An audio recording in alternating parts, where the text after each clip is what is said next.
I didn't even have to say anything, and everyone became quiet. Добрий вечір, пані і панове, освічені студенти. Ласкаво просимо до нашої щорічної фестиваль і лекції імені Stasiuka. My name is Rory Finnan. I'm professor of Ukrainian Studies here at Cambridge. It is a really great honor and a pleasure to see all of you here today. Just to mention, if it gets a little too warm in here, we'll open the doors to the side. And if anybody comes in that entrance, if you wouldn't mind letting them know that there are at least 3 seats on this corner. Thank you. This is a lecture series that began many years ago as a collaboration with our colleagues at the University of Alberta. The Stasiuk Programme came to Cambridge at the invitation of the Ukrainian Society at Cambridge, and very kindly gave a donation to this university to stimulate an annual lecture that would bring thinkers, scholars, activists to Cambridge to talk about the most important and salient events and issues taking place and pertaining to Ukraine today. It's wonderful to see this lecture series grow and mature over the years. It obviously has become an extremely important event for us right now. And I know many of you, like me, are struggling with how to interpret the events and the signals of the past week. Thankfully, today we have a presentation given by our great colleague, Peter Pomerantsev, who, by the way, is powering through, I hope he doesn't mind me saying this, something that's kind of like a really bad cold. So we're very grateful for the courage and the vigor, Peter. And this lecture, as you've seen, is called How to Win the Information War Against Russia. So how do we get started? How do we find words at this particular moment in history? Because really, I think for many of us here, whether you study Ukraine, you care about Ukraine, you come from Ukraine, sometimes working in this sphere at this time is an experience of trying to find words when you really want to scream. It's an experience of seeing your friends and colleagues in Ukraine, targeted for who they are, where they live, and what they do, while you sit in your quaint Cambridge office in pursuit of sufficient academic objectivity. And it's also to fight off zombie narratives about the far right in Ukraine, about NATO expansion, about corruption in Ukraine, while you feel people slipping and traveling back to these familiar islands of indifference. So right now, 3 years after the start of Russia's full-scale invasion, nearly 10 years, or actually over now, 10 years since the onset of Russian military aggression against Ukraine, we are still caught up in these tides that are pulling us backwards and forwards, tides that pertain to Ukraine and to Russia, that can lull us into ignorance and complacency before they threaten to drown us completely. Thankfully today, we have Peter Pomerantsev with us, and he's been charting these waters for a very long time. Peter was here in 2014 when our program in Ukrainian Studies organized a conference called Ukraine and the Global Information War. And I often think back to that conference because a lot of the ideas that have become so commonplace, disinformation, desinformatia, which is always not the same thing, fake news, these things have become words that are a part of our collective idiom now. But they weren't back in 2014. And I looked back at the tape, Peter, to reflect upon some of the things you said. And you reflected on the way in which the Kremlin uses the freedom of information to wage war on information. How the Kremlin looks at information not as a means of persuasion, but as a weapon. I think we've been slow to learn these lessons. For those of you who had the pleasure to read Peter's books, the first in 2014, Nothing is True and Everything is Possible. 5 years later, a stirring reminder with very similar messages about our need to break out of this habit of succumbing to Russian disinformation and irreality. This Is Not Propaganda of 2019, and most recently, How to Fight an Information War of 2024. These are perceptive books written with wisdom, incisive analysis, and of course, good humor. We're really pleased to have Peter as a colleague, and would you please join me in welcoming him to Cambridge today?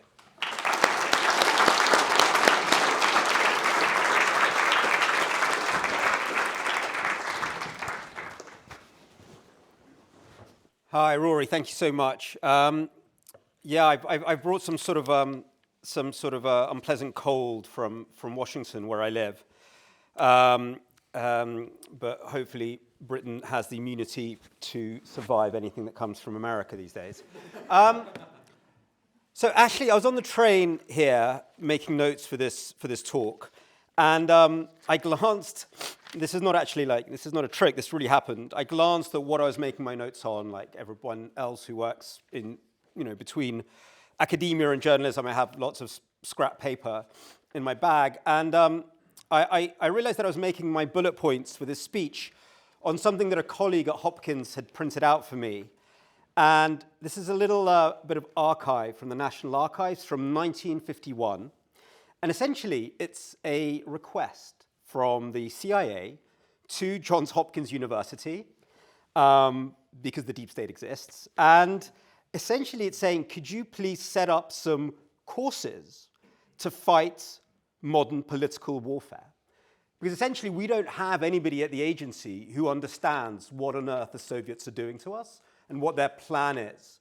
And political warfare is now the term that we usually use as information warfare. But that's just to say that in a way, none of this is new. Yeah? In 1951, the CIA is confused about how to respond to Soviet political warfare. And in 2025, we're trying to make sense of it again. The other kind of disease that I brought from America, I've been there 3 years now, is starting to do, I remember when this happened to some really good British authors, my lectures are now like 5 killer points, 5 killer points to deal with Russian information war. But I hope you're going to forgive me this terrible Americanism. But it's going to be a little bit about history as well, this talk. How have we dealt with this challenge in the past historically? But really laying out how I see an architecture of responding to what Russia is up to. So, Russian information warfare. A lot of you here will know a huge amount about it. I can see several people who've written books and PhDs on the topic. But just to make sure we're all on one page, just to make sure we all know what we're talking about, very, very brief description about how I'll be talking about it today. We're talking about something that is both a technique and also, I'd say, a quasi-ideology. And the technique, I think we're all familiar with. I think since that conference in 2014, we kind of all know that what the Russians mean by information warfare is a full spectrum of non-kinetic means to achieve their foreign policy objectives. We always fixate on propaganda, information, disinformation, but they would also include corruption, all types of political pressure, creating fake political parties in different countries. Basically, the whole thing short of war. Yeah, some people even slide bits of assassination in there, but usually that's what they're talking about. But interestingly, I think it's also a kind of quasi-ideology. What do I mean by that? The obsession with information war and the Russian discourse was always there, but it actually sort of emerges as a revisionist idea of history. Yeah? In the 1990s, you get these slightly crazed KGB-allied academics who start writing books that the Cold War wasn't lost because of values, because of bad policies, but because of an information warfare operation from the West. Yeah? The West used these warfare type things like the idea of freedom of speech or the idea of democracy, and it planted it through its agents who were around Gorbachev, who'd all been recruited, and seeded that like a virus in Soviet society, and thus defeated the Soviet Union. Originally, these ideas were pretty fringe. Yeah, they're sort of bubbling through in the 90s and the 2000s. And then when the Kremlin is faced with what it calls color revolutions, but various protests towards greater rights and democracy in Ukraine in 2004 and throughout the region, and finally in the Arab Spring, we see the Kremlin adapting this language, saying what you're seeing around you is not the result of terrible autocratic rulers. What you're seeing around you is not about any kind of desire for greater rights, freedom, truth. No, these are all just information war operations by the CIA, the Sorosites, Rory Finnin, somebody out there who's doing it. So that's more than just a series of techniques. Yeah, that's a worldview where there is no good and bad. Yeah, where there are no values, where the discussion of truth is irrelevant, because information is something which is always weaponized. Yeah? Information war is a vision where democracy cannot happen, because all communication is just manipulation. And with it kind of went these propaganda lines: democracy is a fake, it's a fake in America, which is actually controlled by the deep state, and so on and so forth. So what we're dealing with are two things that go hand in hand. A series of techniques, troll farms, satellite TV, pseudo-cultural gongos, which have various tactical aims. But then beneath that and beyond that, a kind of quasi-deeply nihilistic ideology. And in many ways, it's sort of part of the essence of Putinism, to see the world in such cynical ways. When I lived there, and the subject of my first book, nothing is true and everything is possible, I try to capture that sort of triumphant cynicism of the people that I saw around me. He saw any kind of goodness as just a con, who saw 1989 and 1991 as mere operations by foreign secret services. And he would tell me, when I lived in Moscow, start of the 2000s, "You're naive, Peter. You don't understand. All that stuff about human rights and democracy, we've seen through it. We know it's bullshit.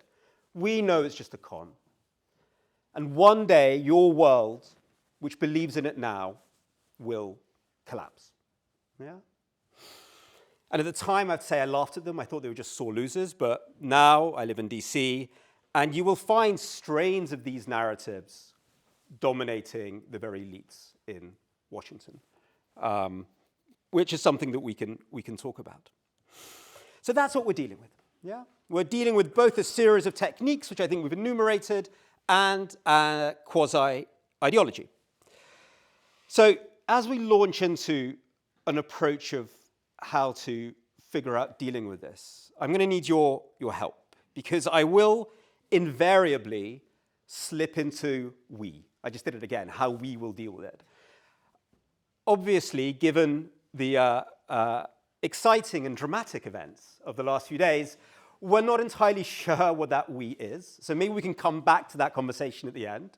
Who is the we? I have some sense of who the we will be, but let's return to that. At the moment, I'm maybe thinking of a we that has passed away very recently and whose corpse we saw laid out in Munich. We kind of knew it was dead, but it's still shocking when you see the dead body in front of you. But let's return to that, because there are many potential actors, and actually maybe that's the most fun part of the conversation. But the challenge, as I see it, is how to both confront the tactical side of Russia's information war, while at the same time defeating the ideological bit as well. Saying that there is a difference between truth and lies, that there is a difference between good and bad, that there is an idea of political progress. So essentially, we have to defend democracy against a party that isn't playing by the same rules, while somehow hanging on to those democratic values. It's a very difficult trick to pull off. So I'm going to go through the different kind of fields that I think we need to elaborate on. At the top is the legal one. Yeah? What is the legal framework through which to deal with these challenges? What the Kremlin is doing isn't just challenging technically how do you deal with a malign influence campaign on Twitter or TikTok. It's actually asking a very provocative question, which again goes right to the heart of the democratic project. They're essentially saying we can use free speech against you. Yeah? And whenever we witness, I don't know, a mass Russian campaign of hate and lies, whether covert or overt, the Kremlin and other actors like it will always follow up saying, well, guys, this is freedom of speech. You guys wanted freedom of speech. You fought for freedom of speech in the Cold War. You called us censors. Well, here it is. Yeah? Here is more content. And the problem is, they have a point. Yeah? There is nothing in Article 19 of the Declaration of Human Rights, the declaration that is all about free speech. There's absolutely nothing there about disinformation. Yeah? It doesn't exist as a legal category. Yeah? Whenever lawyers try to come up with a way of regulating disinformation, the first people who will jump back at them will be human rights groups, freedom of speech groups. They'll say, what are you talking about? You're inventing new forms of speech. You're acting like a censor. Yeah? This is a genuine argument. This is not just the cynicism of the Kremlin. They found a real vulnerability, and a real tension. And sometimes the response has been, in some regulations, to try to impose censorship. And I think we saw some of the consequences, in J.D. Vance's now infamous speech the other day, where he uses this as a way to attack democracy in the EU. He's clearly not making those arguments in good faith, but actually, he's got a point. So how can we deal with this flood of hate and lies from the Kremlin, these distortions, and yet remain true to the democratic principles of freedom of speech? Are we stuck? Do we have to start compromising? I don't think so. I'm going to take one example, which is from Romania. I think J.D. Vance talked about Romania. Have you been following events in Romania? Yeah, so you know a little bit. I actually got so annoyed by not understanding what's going on there, I went to Bucharest last week, which is what you can do when you're an academic studying propaganda and go, I'm going there, that's my job. That is one of the privileges of doing that. And I talked to lots of stakeholders there. I think Romania is a very, very good example of how we're getting it wrong, but how we can get it right.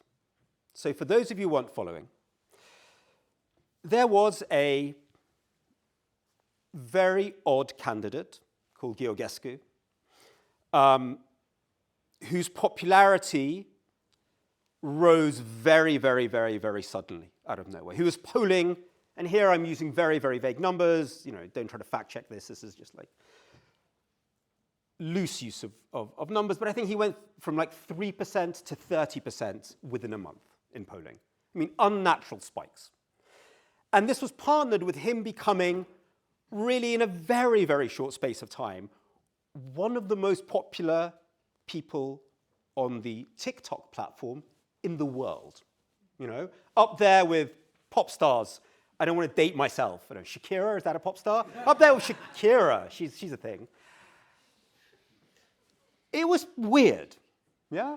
I mean, I don't have the graphs with me, but like experts there showed me the graphs. It was like, shoom. He then went on to come top, in the first round of the presidential election.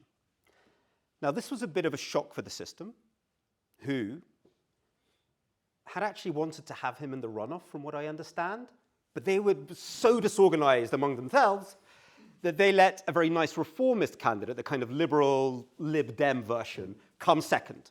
So suddenly they had two people in the race that weren't meant to be there, and the system had a bit of a nervous breakdown. Now, this guy, Gheorghiu, very pro-Russian positions, very into alternative medicine, thinks Ukraine isn't a real country that should be split apart and that Romania should get back Bukovina, and stuff like that. He's also into, jewels and, as in like stone healing and the whole kind of alternative medicine thing. As a reaction to this, the system has a bit of a nervous breakdown. They first say the vote was fine. Then they backpedal and say, oh, no, the vote wasn't fine.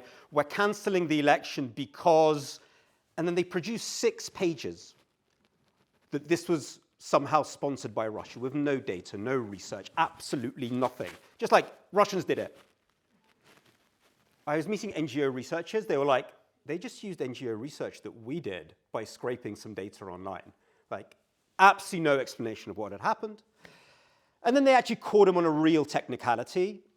He'd said that he'd spent 0 money on his election, when actually he clearly was getting money from somewhere. So they actually caught him on a real technicality about not being transparent with his money and found a way to relaunch the election. But meanwhile, total breakdown of trust within Romania, obviously.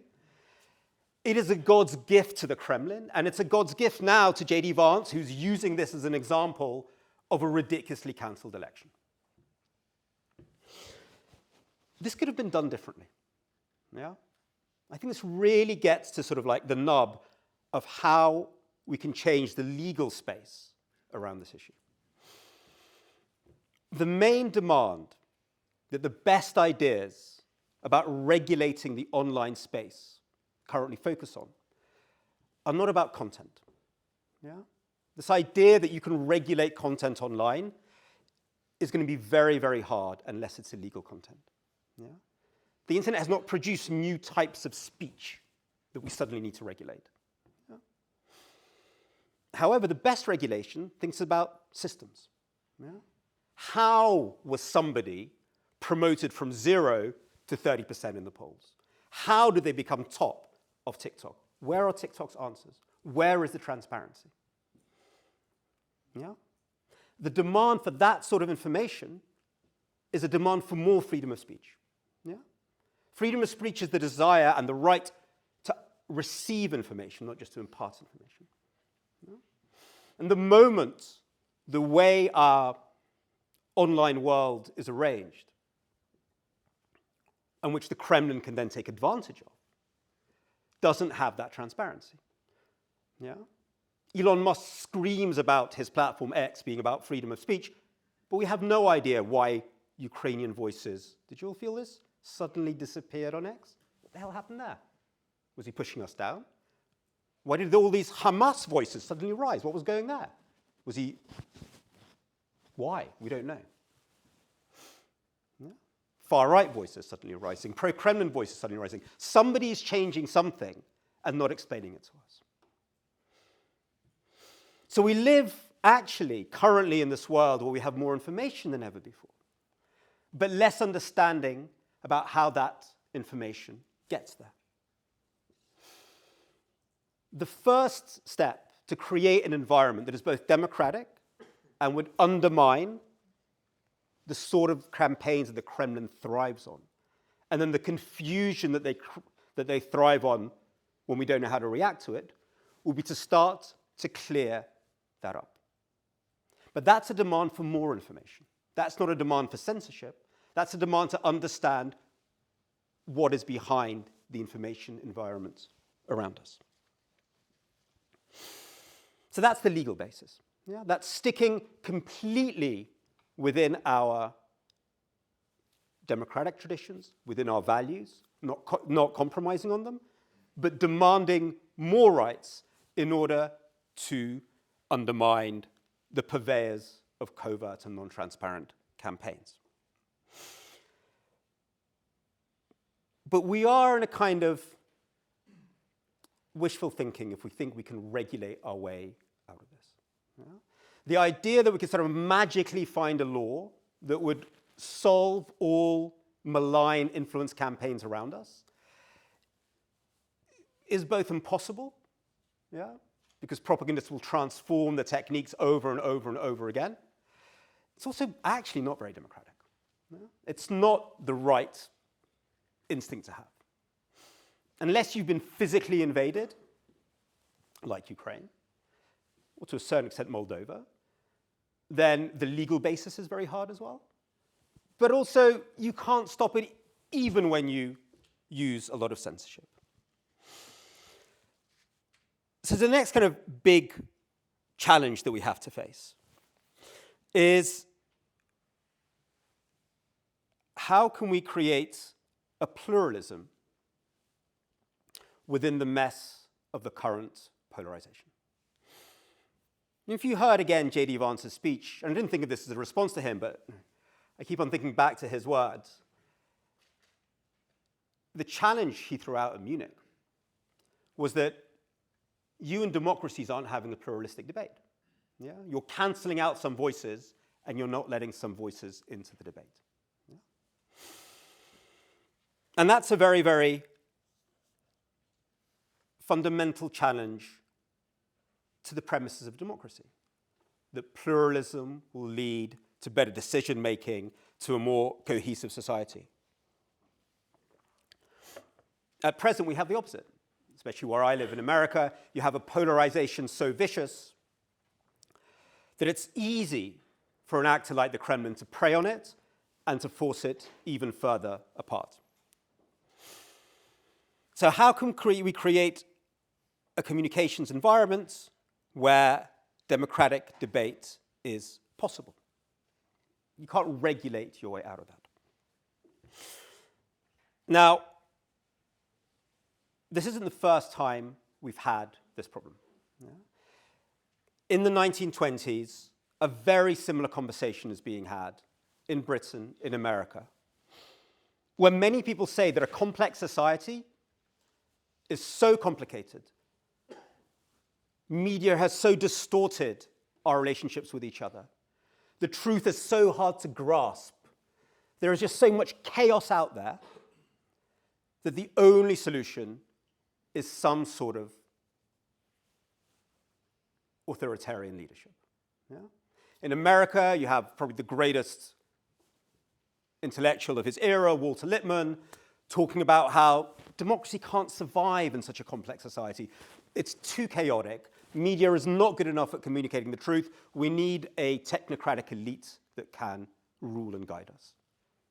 Ideas that are now being repeated in the US by figures like Peter Thiel from Silicon Valley.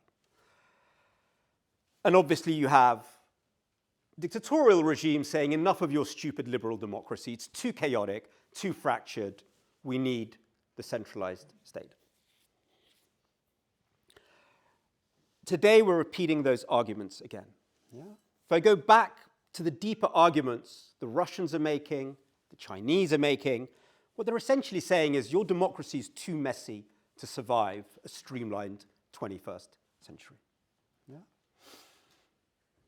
The debate you had was a bit of a con, and you can't have a real one. Did any of you watch the 100-year anniversary of the Chinese Communist Party? Somebody here did. So I don't know if you remember, it was in a huge theater. Yeah? And there were these kind of like mass scenes from the history of the Communist Party, sort of like Mao doing great things, all very, grand spectacle, all about sort of mass scenes underlining the grandeur of the mass society. But then right at the end, this huge number 5 comes from the ceiling. And I was like, the 5-year plan? The 5-year plan is the future? And then I realized it was 5G. They were saying 5G is the future. The CCP owns 5G. Yeah? By amassing all your data, we will find the ideal political decisions for you. We'll create the ideal smart cities. We'll find you the ideal wife, the ideal home, the ideal career. Give us all your data and let us decide for you. The Kremlin increasingly preaches something very, very similar. So again, these are fundamental arguments that they're making. Yeah? On the tactical level, the Kremlin is just stoking polarization through the techniques that we all know very, very well. But much deeper than that, they're trying to say, your pluralism has failed. What you need is authoritarianism. Yeah? There's a real argument being made there. So in the 1920s, when these arguments were being already made, this is essentially how the BBC emerges. Yeah? Lord Reith, the very strange Scottish man who created the BBC, saw it not just as a means of delivering good information. Yeah. He saw it as a way to create the Agora of today, to create the space where you can have a pluralistic debate. He has these very romantic passages in his very, very weirdly sarcastic memoirs about how the BBC will be something like, the marketplace of ancient Athens, the city-state of old, which is going to bring together different bits of society so we can all talk to each other, have a democratic debate, have shared values, come to decisions. This sort of ideal of pluralism, which leads to a productive democratic public sphere. That was the mission. It wasn't like truth versus lies. And I think that's very, very important to remember today. We often define the problem with what Russia does in its information war techniques, which what many other actors do, as a competition of information versus disinformation. Yeah? That totally misses the point. Yeah? Firstly, disinformation is a tiny amount of the problem. Yeah? It's only a tiny amount of what the Russians do could be categorized as disinformation. But overall, what we're talking about is a structural disintegration of the public sphere. That's the point. Yeah? To undermine an environment where we can practice democracy. So what would Lord Reid do if he were alive today? The question would clearly not be focused on the creation of more broadcast media. Yeah? Today, if you're alive, the focus, of course, would be on how do you design online spaces which cultivate and make possible that sort of debate. Yeah? And if you think of the online world as a sort of city, at the moment we have these kind of commercial malls like Facebook where you are the product. And we have some sort of like seedy underworld of lies and pornography and illegal content. But where are the parks? Where are the libraries? Where are the town halls? Where is all that infrastructure of public communication that we need for a healthy democracy to exist? Maybe, Elon Musk's X has a role in a democracy. Increasingly, it's like the online version of I'm tempted to say Der Stürmer, but it's more like, Das Reich or something. Yeah. That has maybe a role somewhere, but it can't be the main one. Yeah. So, of course, the response here is to create and nurture and fund, which is the real battle, an online ecology where pluralistic democracy can be enacted. And look, actually, this is being developed in many places across the world. In Taiwan, their amazing Minister for Digital, Audrey Tang, has sort of overseen the development of online platforms that are designed to enhance debate. So they basically, there's a contentious issue. It's kind of like an anti-Twitter, basically. There's a contentious issue, and as different sides debate, the algorithm finds their points of commonality to deliver a policy solution. Google has just come up with something which is both funny and creepy, called the Habermas machine. Also just like gives me slight sort of like undergrad delirium tremens. But imagine a whole machine doing Habermas. But again, the idea being, it's a very nice idea. I don't know if it works, I haven't tried it, but the idea being an algorithm that is trying to nurture a public sphere, where the design is different to what we have right now. So we've been through the legal issues. We've been through some of the design issues. I'm trying to stick to my 5 American points. So far, so good. But we know perfectly well that any adversary will be able to work out a way around any legal barriers. And we also know any idealistic online space to nurture democratic debate that you'll create will be polluted very, very quickly by somebody who really wants to. Yeah? A bad actor will find ways to do bad things. And this is where we get into, really in a sense, the easiest part of this problem in terms of content or in terms of imagining it, but one of the hardest in terms of who is meant to do it. Yeah? So I'm not going to do slides. I've got some slides, but I'm not going to do slides today. I'll give you an example of how me and colleagues, I was then at the LSE, and Ukrainian journalists faced down this problem. So however ideal the environment you create is still going to be attacked by the adversary. You're still going to get audiences that are susceptible to their narratives. Yeah? So one of the projects that we did, actually this was in Ukraine between 2014 and 2020, so between the initial invasion and the second invasion, was looking at how do we reach audiences in southern and eastern Ukraine that were susceptible around the Kremlin's narratives of Soviet nostalgia.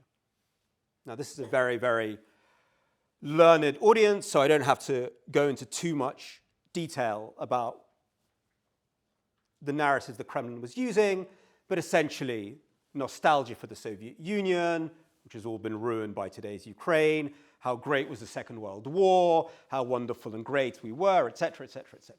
You all know the bouquet of Soviet nostalgia that got pumped out. And there was this cliche that people in eastern and southern Ukraine were susceptible to it. So to cut a very long story short, because in a sense we've moved beyond that issue set, but in terms of approach, I still think it holds. The first thing we did was get rid of that cliche. Well, what do they really think? Yeah? Essentially, when you start to get into the kind of nitty-gritty of competing with the Kremlin, you're in a race to understand audiences. Whoever will understand the audiences better, yeah, whoever gets to them in a more meaningful way, has a chance of winning. So the mistake that a lot of people in the field were making, it's not a mistake, it's a normal journalistic instinct, is people are being told lies, let's tell them the truth. Yeah? Which is a normal thing for journalists to do. That is what journalists really do.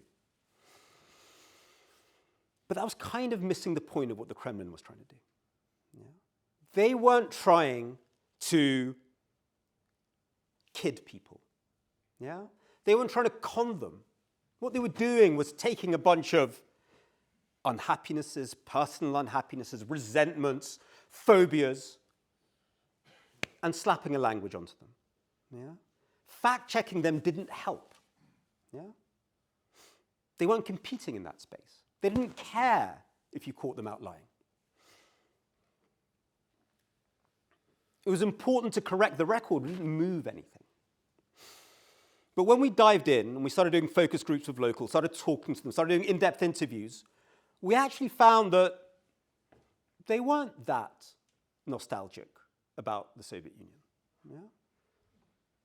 Once you started talking to them about how they were treated in Chernobyl, when you started talking to them about their experiences, their families' experiences in the Afghan war, when you started talking to them about their experiences growing up in the Soviet system, you find that it actually had very, very negative memories. Yeah? So instead of fixating on some of the issues that the Kremlin wanted people to focus on, we started doing programs about these nastier sides of the Soviet experience. Started dredging up these traumas. And then started measuring, did people want this again in the future? Yeah? Not had their opinion about the Soviet Union changed, which is something irrational, personal, and actually nothing to do with history at all. Yeah? but do you want this again in the future? And working out what can we tell them about the Soviet Union, yeah, to help them have a more educated understanding of Ukraine's European future. And very quickly we found that people who might have, for totally personal reasons, nostalgia for the Soviet Union, when you said, do you want a Chernobyl again in the future? Do you want an Afghan war again in the future? Do you want the same lack of rights you had in the Soviet Union in the future? No, they said they didn't. I give that as a tiny example about having to change one's approach, making it more audience-centric. Not competing in what is often a diversion about fact-checking blatant lies, which is often a waste of time. But actually understanding the resentments, the traumas that people have, bringing them to speech, making them your friend through doing that, and then enabling a conversation about the future. Think of it as a difference between a therapist and a cult leader. Yeah? The Kremlin and other propagandists work like a cult leader. They will find some sort of trauma that people have, some sort of resentment, some sort of ache. Yeah? And then they will say, only through me, yeah, can I make it feel better. Our job is to go and find those traumas as well, yeah, and then bring them into public speech, the way a therapist would. The comparison has some limits, but at least it's the right direction. How much time do I have already left? 10 more minutes, Peter, if you could do it. Okay. Whatever you like. So we've gone through, in my American style, we've gone through the legal bit. We've gone through the design of spaces that prove polarization can be overcome. We've gone through the competing for audiences. I mean, I hope what's clear is that in every one of these situations, I'm trying to come up with solutions that should have some teeth, which compete with the other side, but which stay true to democratic principles, not because that's nice and makes us feel good, but because the Kremlin's underlying argument is that your democracy doesn't work and democracy is a sham. No? Where they do troll farms, we do online town halls.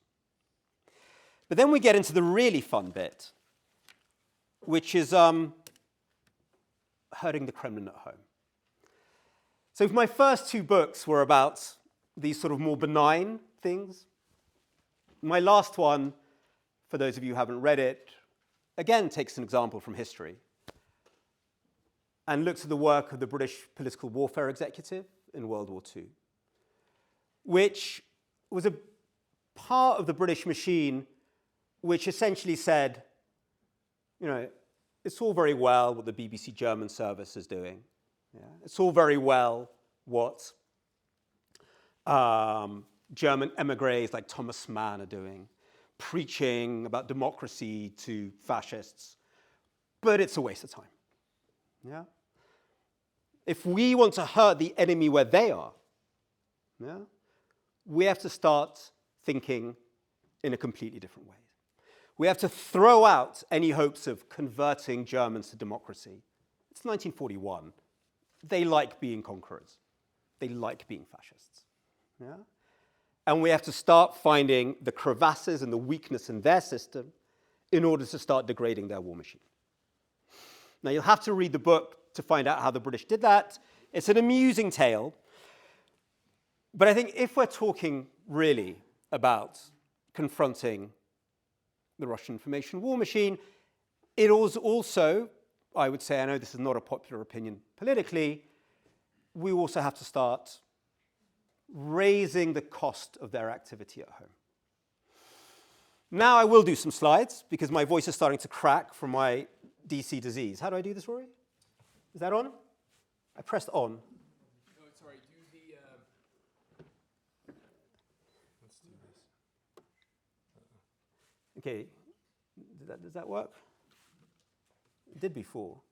So anyway, while Rory does that, so since the start of the 22 invasion, I and a bunch of other people have been trying to work out, well, if we were to do more concerted campaigns into Russia, how would they look like? What data would we be basing it on? What would we aim for? We know that sort of preaching democracy to a nation that has acquiesced to Putin's war, and I'm not trying to get into people's personal opinions, but that has acquiesced as a result to the war, lectures about goodness and democracy are not going to work.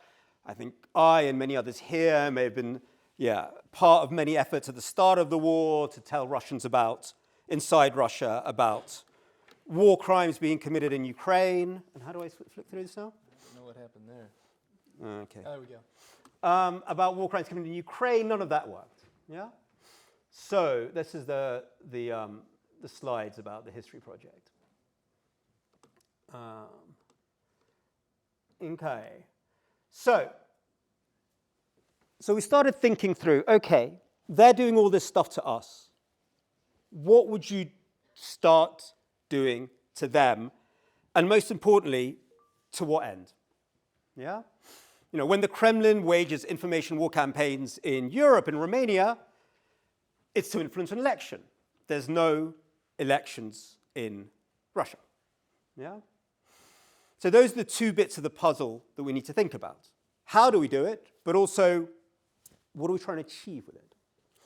So I'm just going to zip through some slides and summarizing 2 years of various types of research. Supports, or the most active support for the war in Russia, not for this war, but for wars generally, because we weren't just looking at this war, is deeply correlated with a type of identity based on supremacy and superiority to others. Yeah? Not just, I'm proud to be Russian, but Russia is better than others. Yeah? A kind of supremacist identity. Lots of people have found that research Russia. Yeah? Some people, some sociologists call this sort of like collective narcissism, and it really reflects a lot of the statements that we hear from Russian propaganda.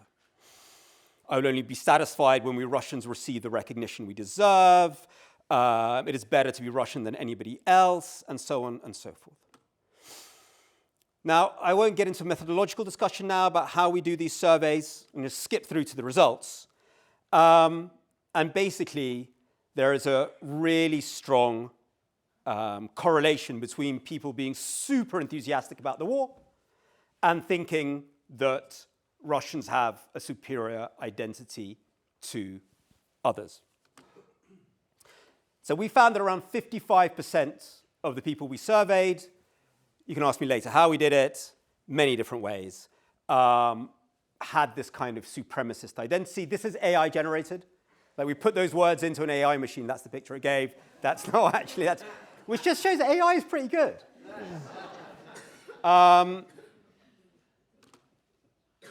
Loyalists, these are people who sort of think that Russia is, you know, great but not that great. And here's your 10% of Russian liberals in Vilnius. Cutting a long story short,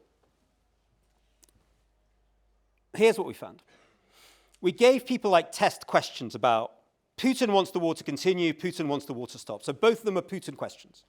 Yeah? We're not asking people to think anything dangerous or subversive. And Putin said both things in his time. So basically we say Putin thinks war should be over, Putin thinks war should go on.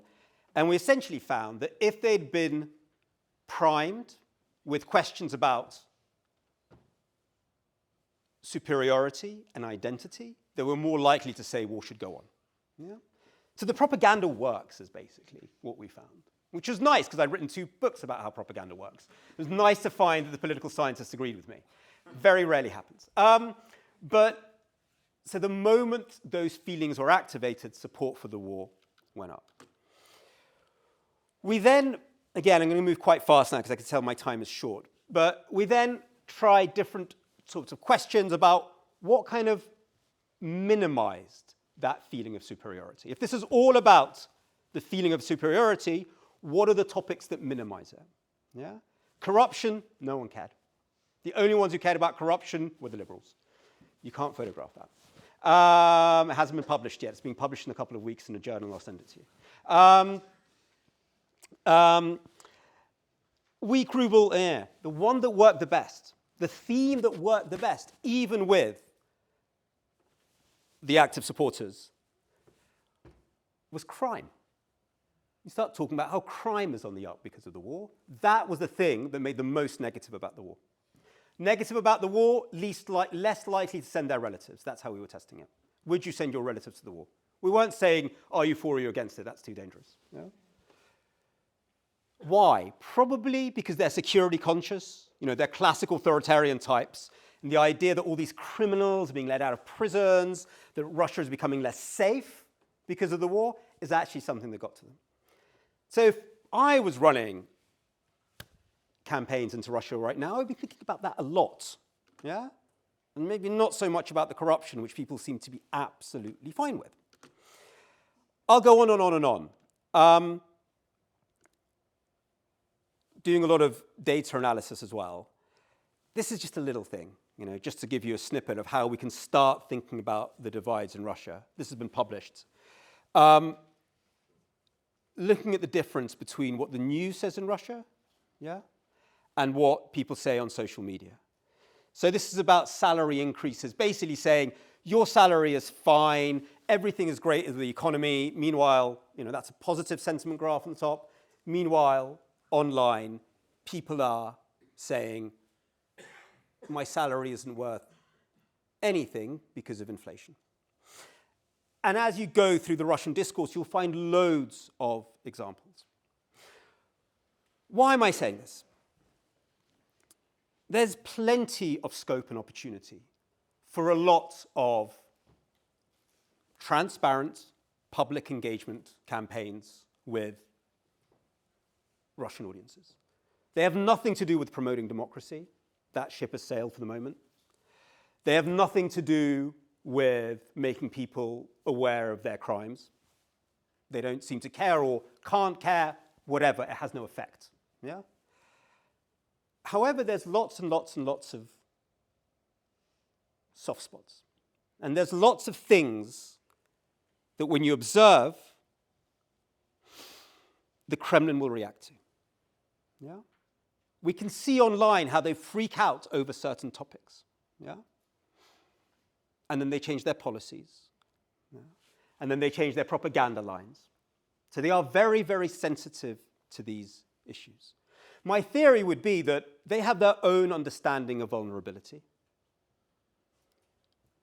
which is actually deeply rooted in control over society at home and with their ability to control others abroad.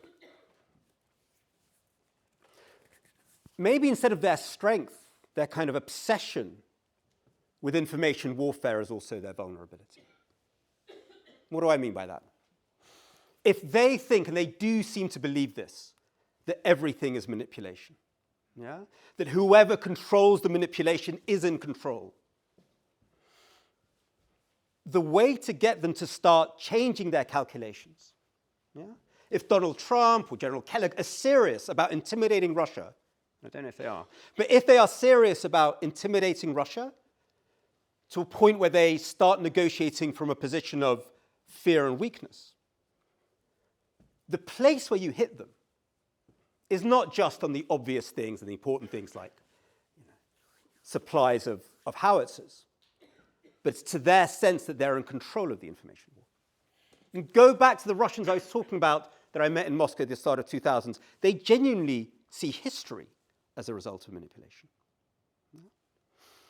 So the more that you can show them you're not in control, you're trying to keep control of inflation, we're doing economic policies, followed by propaganda policies, followed by public engagement policies, one after the other, to show that you're not in charge of what people are saying about inflation in the 5 critical towns you really think of. and you thought you were winning in Moldova, actually, or in Romania, we just got you out of there and we won and made democracy stronger. That is going to be one of the major factors that make them feel they are not as in control as they really are. So if we're serious about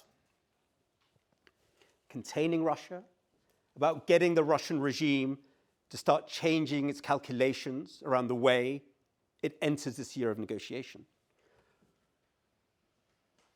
winning these confrontations, both in Europe, because it's largely about Europe, and inside of Russia, is going to be quite important. Good, I'm done.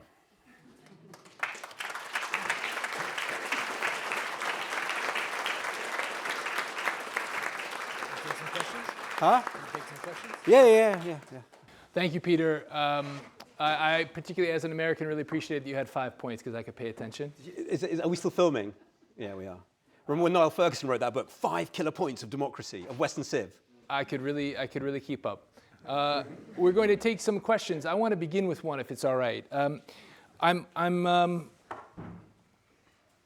intrigued by your last point because, of course, the people of Ukraine have made it very much the case and made it very apparent that the 3 days to Kyiv was complete fantasy, and here we are 3 years later, and this notion of Russian greatness has been dispelled, and yet that narrative doesn't seem to make much of a difference. How do you explain that? I wonder if it has, actually, because we're not doing our thing. You mean the last slides? Yeah. We haven't done it over time. It might be getting weaker. The effects might be getting weaker. So we don't have a snapshot in time. It goes up and down, though. Like, even in the year that we were doing our polling, we saw it go up and down depending on events. So no, it is dependent on things. It probably went down for a bit and then went up for a bit. So we're not doing, you'd have to be doing snapshots over time to see that. But it That's a big fissure. That's a big. You're talking about breakages and crevasses, etc. That's a big one. Russia is full of breakages and crevasses. Just we've never taken. The theory of kind of restraint under the previous U.S. administration was very passive. They'd make it. I mean, the way you do it properly, they mess up over Prigozhin. It should be like you should be overburdening them with dilemma situations straight away. Yeah. The propaganda campaign, followed by the blockade of Kaliningrad, followed by this, followed by this, followed by this. There is no silver bullet. There's no one thing that they are paranoid about. They're paranoid about losing control. They're completely informed by 1991. And the moment, whenever you see this lot start to lose control, they go backwards. We've just never done that. Ukraine can't do that on its own. Ukraine does everything right. It's just we don't follow up with like the 10 next shocks that you're meant to give them. Thank you. Questions, please. Let's start in the back. Yes, sir. Vadim, I think that's you, yeah? Hi, Peter. Quick question. When you say Kremlin's narratives, can we put a face on this? A person or group of people for years, it has been Vladislav Surkov, the wizard of Kremlin. Who is the person doing Not only can we put in because you only gave me 50 minutes, and I'd much rather have had 500. Not only can we put a face, I think we can put in a legal case, which is much more exciting. So one of the big things that I've been working on since the war started was working with lawyers who actually some of whom are actually quite nice, it turns out, about how do we hold Russian propagandists legally accountable. So I was going to talk about this in the legal bit, then I was like, this is too bitty, but you let me, thank you. So when we talk about legal accountability of propagandists, we usually talk about the faces. Yeah, we usually talk about the Solovyovs, these kind of like hate-spewing, genocidal rhetoricians, if that's a word. And that's kind of easy. That face is very easy. And there is a Alexandra Matvichuk, who I think spoke this morning. Her and a group of lawyers have already put in a submission to the ICC saying these people who are using language in a way that leads to persecution, I think was the way they framed it. I don't think they said genocidal speech. I think they said speech that leads to persecutions should go to the Hague. Yeah, and I think it's all the obvious people you see on screen. And then Gromov is the guy in the presidential administration who runs a lot of this stuff. And then Kiriyenko is sort of split between Gromov and Kiriyenko in the presidential administration. And that's fine. That's a very classical approach to legal accountability. We had a bit of that in Nuremberg, when Der Stürmer editor, I look at the editor over here. Who was the editor of Der Stürmer? Streicher. Exactly. I knew somebody would know. Streicher was found guilty of inciting genocide, I think. Anyway, so that's one approach. What we're seeing now is much more than that, which opens the aperture to who I think we can find guilty. And this is something kind of more unique to the internet age. Because if those are the people on TV, the really interesting stuff is happening online on Telegram. Yeah? And as you know, most of you will know, every Russian power ministry has its own gaggle of Telegram accounts, yeah? Very popular, often warring with each other, because the whole point is Putin likes to keep the power ministries warring with each other. It's got the FSB's got some, the General Genstab has one, SVR has one, GRU has one, and so on. Now, what we've been looking at is when these Telegram channels and others are involved in the preparation of specific war crimes. Yeah? So, what do we mean by that? Bombing of Mariupol. Yeah? When the Russians hit the Mariupol, no, it's not both the teacher, no, the maternity ward. Thank you, the maternity ward. Yeah. Beforehand, we see a lot of these Telegram accounts preparing the path for that, saying there are, as of, soldiers inside these maternity units. Our job is to say that they knew that there was none there, that they knew they were preparing a war crime. And there's many, many more examples. Yeah, the bombing of the POWs in Elenivka is another one. You have these, and we can do that online now. Yeah, we can say with an amazing granularity who was posting when, in what rhythm, who started it. Yeah, where is the order coming from? It's very surprising where it comes from, but not quite confident talking about it until the end of March. But it's the UN. Yeah, it's the Russian delegation at the UN. No, you know this if you have. So there seems to be a coordinating spreading of information alibis in the run-up to war crimes. So look, the point I'm trying to make is the online space both opens the possibility for doing very, very nasty propaganda. It might also open the possibility for holding people accountable beyond the ways that we're usually used to. And that completely changes who is the face. Yeah? Who is running these accounts? Who's giving the order? Who's making this all happen? What is the responsibility of the tech platforms? Yeah? So it's not just Julius Streicher and Goebbels. Yeah? It's a much, much bigger range of people who I think we can get. More questions, please. Yes, Katya, please. Hi, thanks so much for your speech. I wanted to come back on a number that you mentioned, the 8% of Russians who supported the war, I think in December 21, a few months before. I think that's probably quite, yeah. Well, it was quite low, and I was wondering, would you have an explanation behind that? Because, Russians have been quite primed to have this hate towards Ukrainians since a few years already, even before 2014. So I'm kind of surprised by. So I think that data point that wasn't our data point. That was the point that my colleagues, more than myself, were trying to make, that this always happens. People in Russia say, we don't want a war. The moment it starts yay! So I think the point they were making is this happened with Syria, this happened in the 14, this happened in Georgia. So it's like, this is what people get confused about. It's always very, very low in polling, yeah? And then the minute it starts, the whole nation is like, whoa! Like Elon Musk at a Trump rally. So that's what we're looking at. What is that thing that makes them jump? And kind of the deciding factor is this sense of supremacist identity. Yeah, that's what is so easily triggered. Yes, please. Yeah. You mentioned artificial intelligence today only. Only about the photo. Yes, but what is the involvement of artificial intelligence in propaganda nowadays?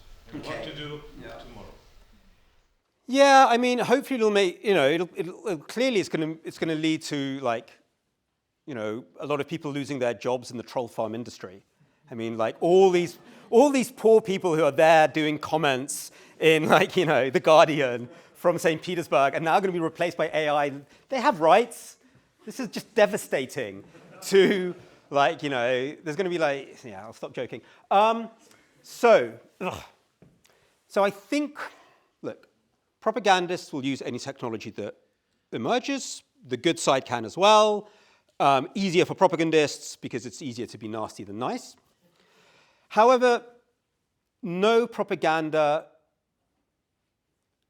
it's only as good as the plan that you have. Yeah? The idea that, aha, AI, suddenly it's great. It's only as good as the plan that you have. Yeah? And usually we're talking about combinations. Yeah? So it's where will AI help you in the combination of a good propaganda plan. It's not the AI itself which is the sort of the threat. It's how you can use it. And so experts talk about different things. Everybody obviously was scared about, deep fakes. That hasn't really come through. Might still. The main thing that people are talking about is the ability to game the algorithms for very specific moments. So let's say, you're trying to do a false flag operation and you want to get a fake story top of the Google algorithm for 10 minutes, because Google will spot it after 10 minutes. But for 10 minutes, AI will get you there. Yeah? Through bots, through AI bots, but the plan has to be good in the first place. Yeah?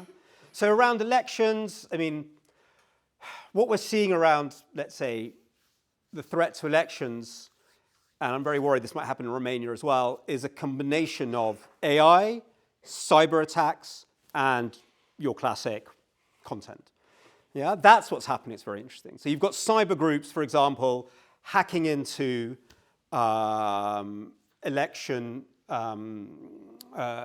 electoral bodies.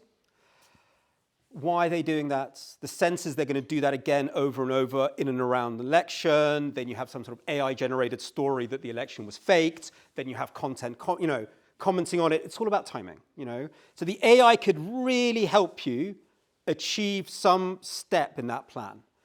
But I think you also always have to look at the plan. If it's used for the wrong purpose, it won't work. But it can definitely help you sort of catalyze some steps. Thank you. We spoke a lot about the communication coming from Moscow, about our own communication. Conundrum is we are value-based. That means that our action and our communication is mainly used to communicate and to be in coherence with our set of values. We do not have that reflex to say, how is my communication going to be effective and actually yield a result towards my target group.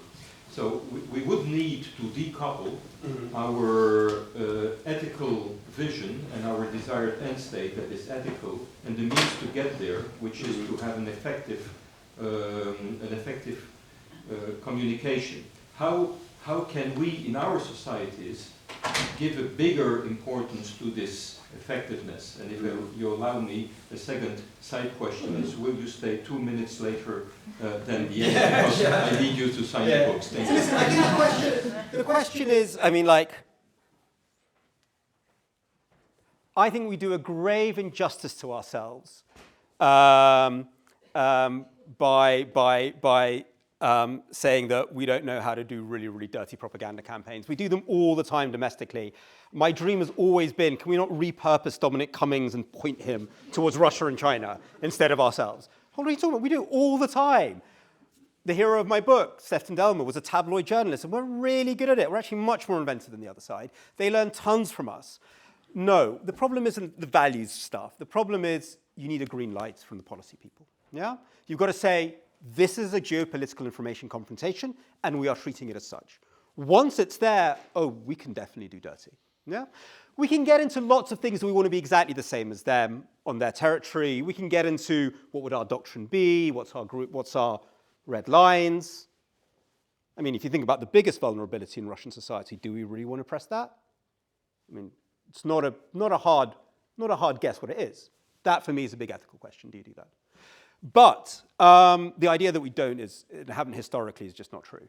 But you've got to say you're in a war. That's our problem. Our problem isn't that. You've got to say we're doing this. So the question for me is the we, because at the start of this, I said, who is the we? We keep on, I slip into we all slip into we. And what do we mean? Who is meant to do a lot of this? Look, we live in a networked world. What is very different from the world of, I talked a bit about the Cold War, about the 20th century, about the Second World War, states do not even vaguely control the means of communication these days. Yeah? There is a huge amount of scope for networks of actors. And we need to think who those networks are. I don't think there's, I talk to the Ukrainians who do their stratcoms a lot into Russia.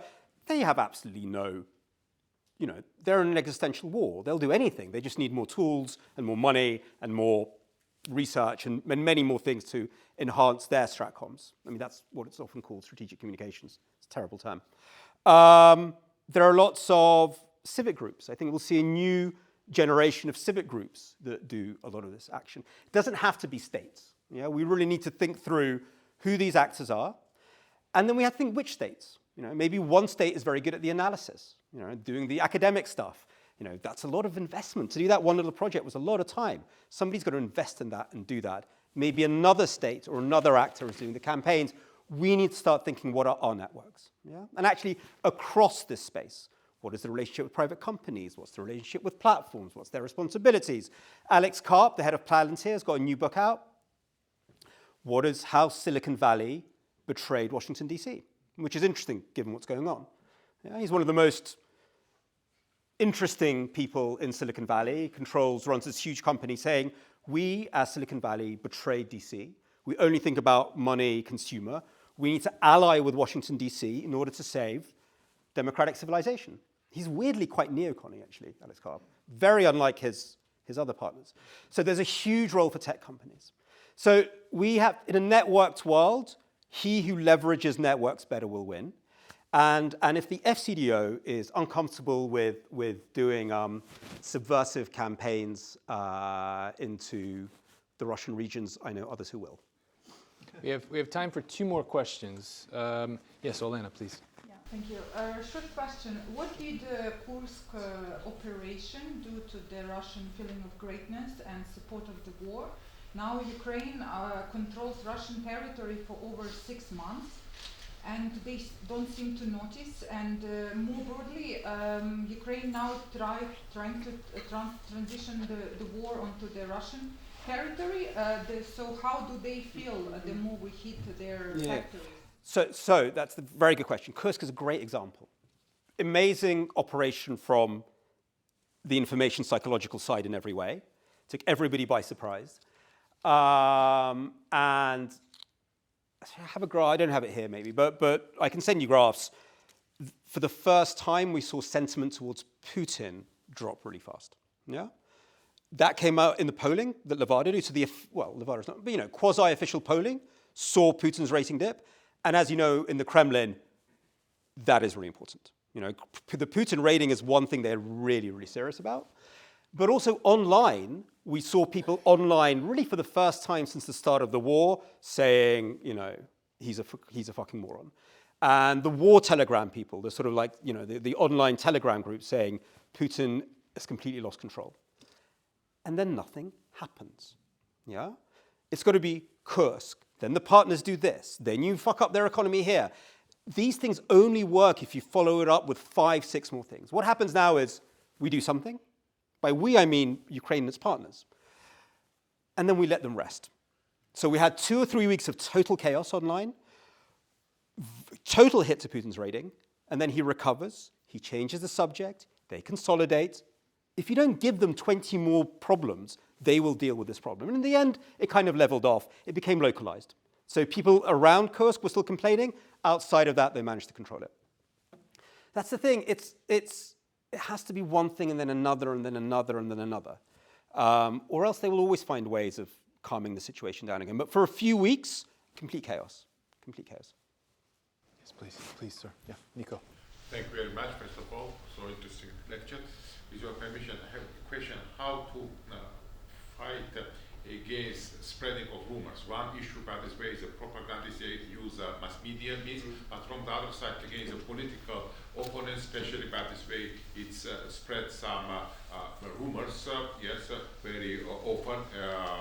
And we know in KGB, for example, one of the main departments is Department of the Spreading the Rumor. It has another name, something to fighting against anti-Soviet propaganda or something like this, but how to prevent by this way, yes, this type of information war. Thank you. So look, I hope I addressed some of those. I think it's very honorable and very commendable, and in a sense, a kind of spiritual discipline for a society to try to compete with falsehoods. I'm not saying it's bad.